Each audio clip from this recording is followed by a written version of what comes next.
I'll be talking today on hyperkalemia and the relevance of calcium polystyrene sulfonate. Potassium is the most abundant intracellular cation.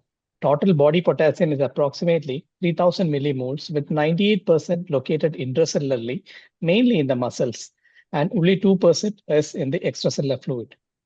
Potassium is rapidly absorbed from the intestinal lumen into blood, and maintenance of normal serum potassium is mainly achieved by two mechanisms. One, a rapid shift of potassium into the cells, which is called the internal potassium balance, and two, by excretion of the extra potassium via the urine and feces, called the external potassium balance. Now, how prevalent is hyperkalemia? The true incidence and prevalence of hyperkalemia is not known, but it is estimated to be about 2 to 3% in the general population and 1 to 10% among hospitalized patients. Studies show that about 13% of patients with AKI at presentation to ER has hyperkalemia, and the proportion is much higher in those with pre-existing CKD than those with previously normal kidney function. Potassium excess can be due to increased intake or decreased excretion or increased intracellular to extracellular shift. Major risk factors for the development of hyperkalemia are worsening of pre-existing kidney disease, presence of certain comorbidities like heart failure, diabetes, certain medications like RAS inhibitors. And these patients have an estimated 2 to 3 times higher risk for hyperkalemia. More than half of pre-dialysis CKD patients develop hyperkalemia at some point in their disease course. In CKD, the relative risk of hyperkalemia approximately doubles for every decrease in eGFR of 15 ml per minute. So knowing about the etiology is important in the successful management of patients with hyperkalemia.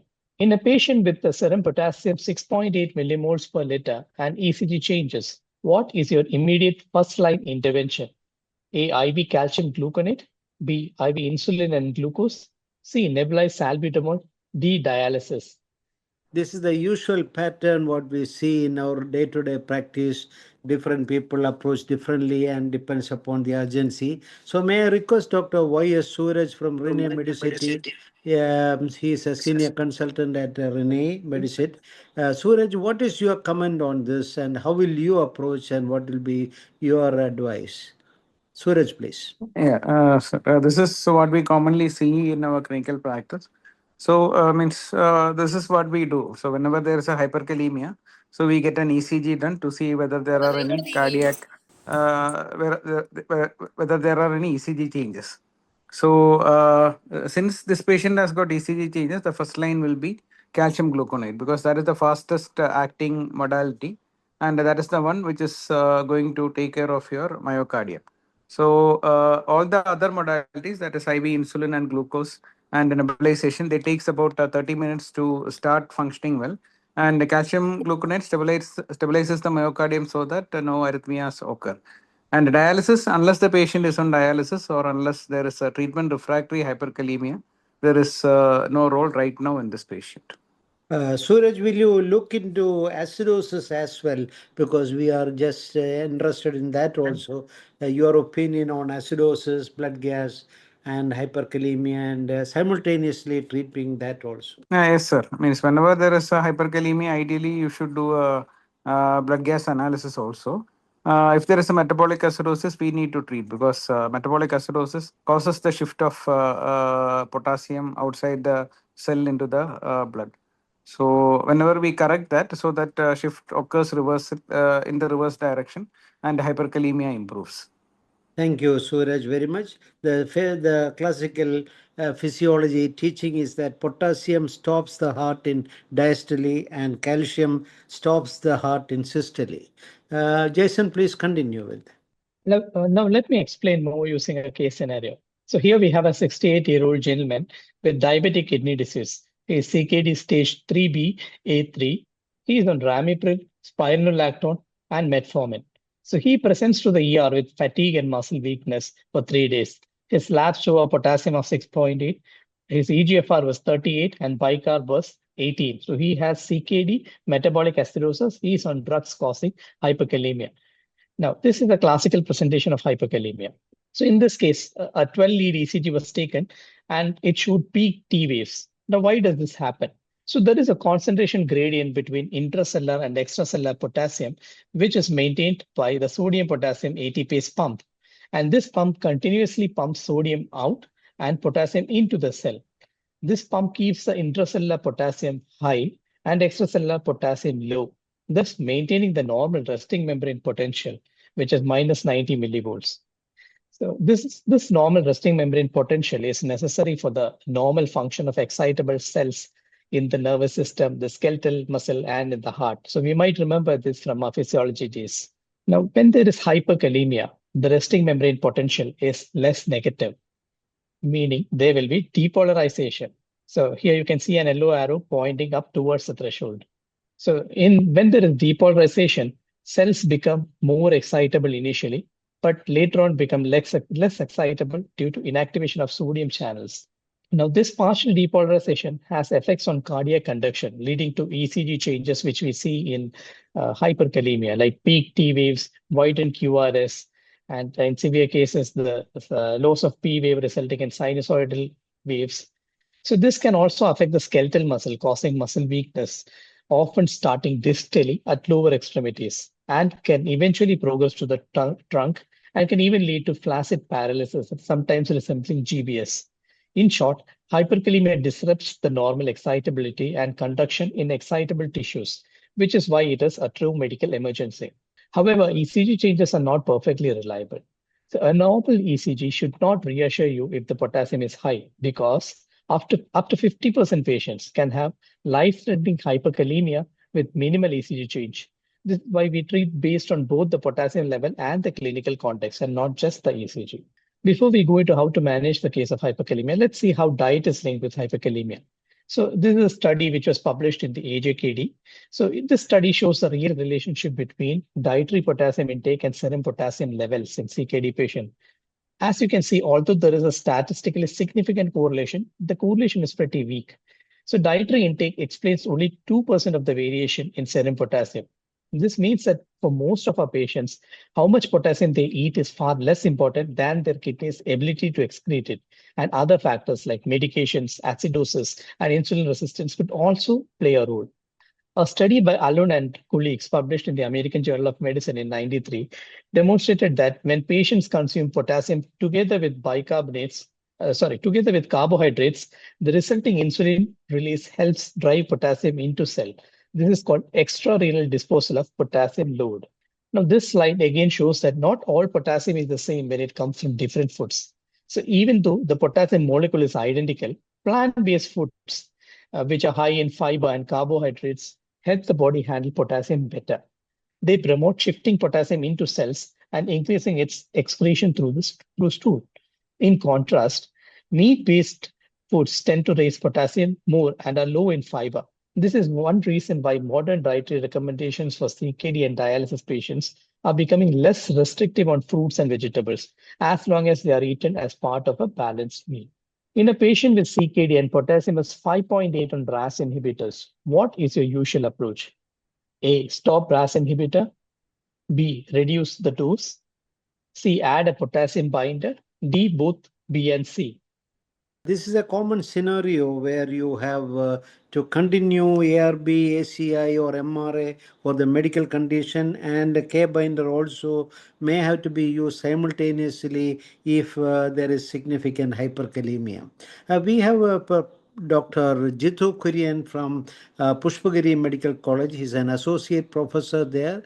And Jitu Kurian, would you like to comment how you will proceed and what is your advice? Jitu, please. So my approach in this case would be to reduce the dose of RAS. So I personally feel that to a large extent we are more, proactively stopping the RAS inhibitors more than what it is required. So be it be on RAS inhibitor, we try to reduce the dose the first thing. Second, we try to see whether we can add a sodium bicarbonate to bring down the acidosis so that it facilitate continuation of the RAS. Third is that I try to add on SGLT2 inhibitors, which most of the studies that have found that if you combine an SGLT2 inhibitor with RAS, the incidence of hyperkalemia actually comes down.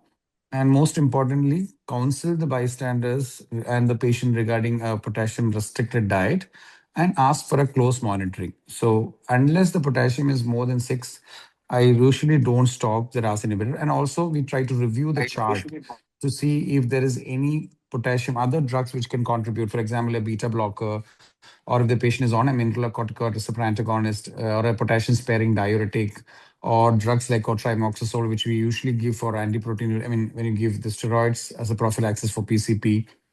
So reviewing the chart for any other drugs which is contributing to hyperkalemia also helps. But at the end of the day, what I want to say is that I don't touch my RAS inhibitor out of the chart unless the potassium is equal to or more than 6. And I try to juggle around with the RAS dosage and add an SGL2 with and sodium bicarbonate, and as much as possible not stop the RAS inhibitor.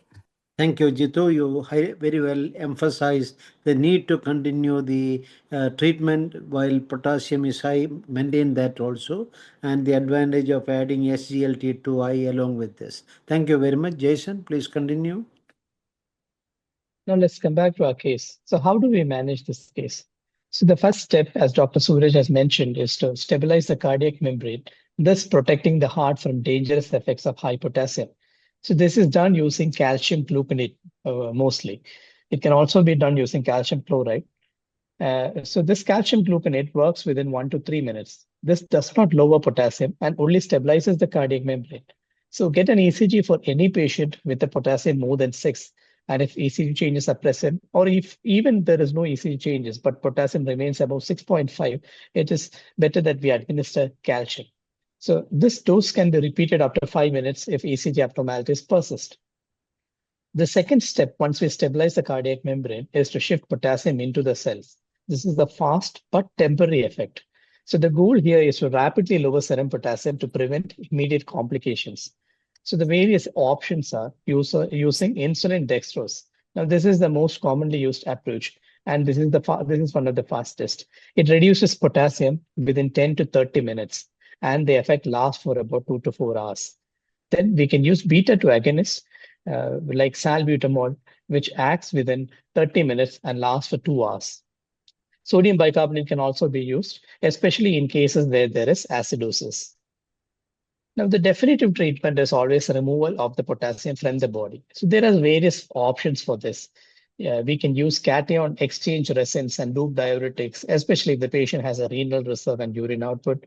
Loop diuretics are useful mostly only if the patient is in volume overload. In ESRD patients, the options will be dialysis. To understand the renal elimination of potassium, quickly we can dive into the key site of potassium regulation, that is the distal nephron. So here's what happens physiologically. So on the left here, you can see the early part of DCT. So when potassium levels rises, it activates the KIR4 channels, leading to membrane depolarization, which inhibits the sodium chloride co-transporter. This reduces sodium reabsorption here. So what happens then? It increases the distal delivery of sodium in the later segments, that is the second part of DCT and collecting duct. This increased distal sodium delivery, together with aldosterone, stimulates the principal cells of the collecting duct.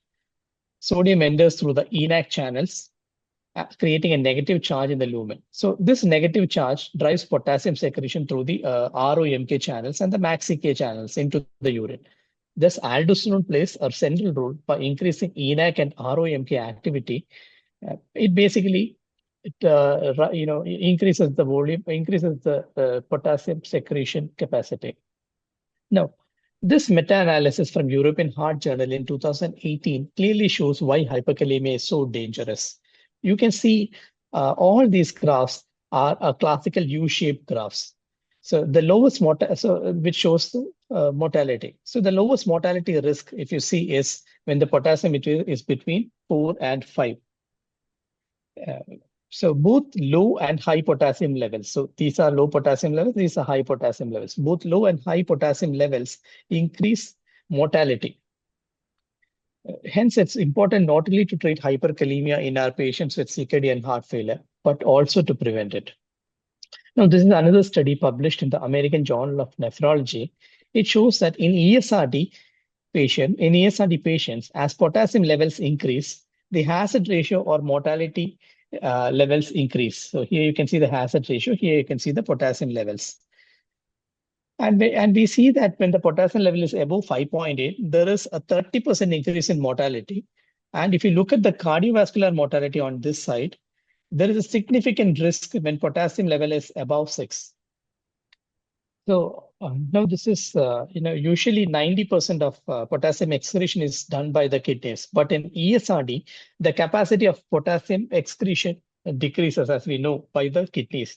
Instead, what happens is the colonic capacity of excretion of potassium is enhanced. So this is by the activity of BK channels. So these BK channels are found in the colonic enterocytes.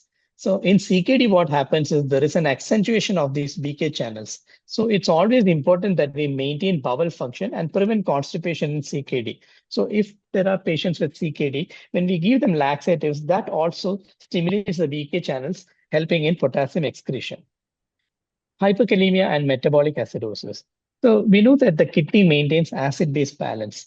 So it maintains acid-base balance by excreting acid in two main forms. One is by titrable acids like phosphates.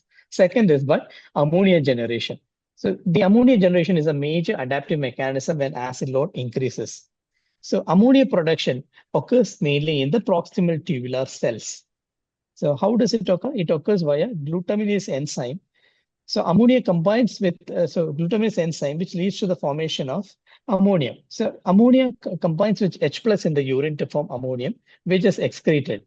Now, this process allows the kidneys to excrete large amounts of acid without lowering the urine pH too much. Because if H+ is directly excreted in the urine, the pH comes down way too fast. So each ammonium molecule carries one H+ ion, and this is how the kidneys excrete acids. So, and hence urine pH can stay relatively higher, around 5 to 6, even when the kidney is excreting a large acid load. Now, in hyperkalemia, what happens is this ammonia production in the proximal tubule is suppressed.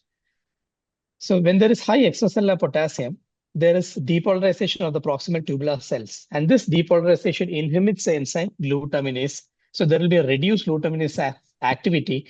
Hence, there will be less ammonia available to combine with H+ in the urine, leading to impaired net acid excretion. So then what happens? The kidney cannot effectively excrete acid, leading to accumulation of H+ in the blood, leading to metabolic acidosis. And usually it is a normal anion gap hyperchloremic metabolic acidosis. So this is the most prominent metabolic acidosis called the type 4 renal tubular acidosis, which happens in this condition. So it is mostly seen in diabetic kidney disease, patients on RAS inhibitors, and patients with hyporeninemic hypoaldosteronism. Now, the next step of removing potassium from the body is using binders. So there are basically 4 types of binders. So one is sodium polystyrene sulfonate. Second is calcium polystyrene sulfonate. Third and fourth are the newer binders, patiromer and sodium zirconium cyclosilicate. Now, let's see about SPS. So SPS, or sodium polystyrene sulfonate, was the first binder approved by the FDA in 1958. So it exchanges sodium for potassium in the colon. However, there were lots of cases of bowel necrosis, especially when it was used with sorbitol. So, so the use of SPS gradually declined, especially in the West. So then CPS was developed. It is calcium polystyrene sulfonate. So this agent was introduced in the mid-60s. What this agent does is it exchanges calcium instead of sodium with potassium, thus avoiding the problems of sodium retention, which was found in SPS. And the chances of bowel necrosis were minimum with CPS. And overall, it had a favorable safety profile. One advantage with both these agents is that these agents can be given both orally as well as rectally. So it can be used in patients who cannot take orally. Now, if given along with a laxative, it acts even better at counteracting constipation and increasing potassium excretion via the BK channels, as explained previously. So CPS, or calcium polystyrene sulfonate, is used widely in India and in many European countries among various parts of the world, but it's not widely available in the US. Then came the newer agents like patiromer and sodium zirconium cyclosilicate. So patiromer also exchanges calcium with potassium. And sodium zirconium cyclosilicate is a faster binder compared to the rest of the binders. So these two binders in the recent studies have shown promising data, but the cost and limited availability still makes CPS a clear winner in many resource limited settings, especially in countries like India. Now let's look at some studies done on calcium polystyrene sulfonate to see why it is still relevant. So this was a single arm open label study conducted in China. So they enrolled 106 patients with stage 3 to stage 5 CKD who are not on dialysis but had hyperkalemia. So patients received either 15 grams per day or 30 grams per day of calcium polystyrene sulfonate for 7 days. So even the lower dose of 15 grams daily of CPS effectively lowered potassium with an acceptable safety profile over one week. So there were no serious treatment-related adverse effects, no significant changes in serum calcium or other major electrolytes. And what they experienced was just mild to moderate constipation, which was better when laxatives were added along with CPS.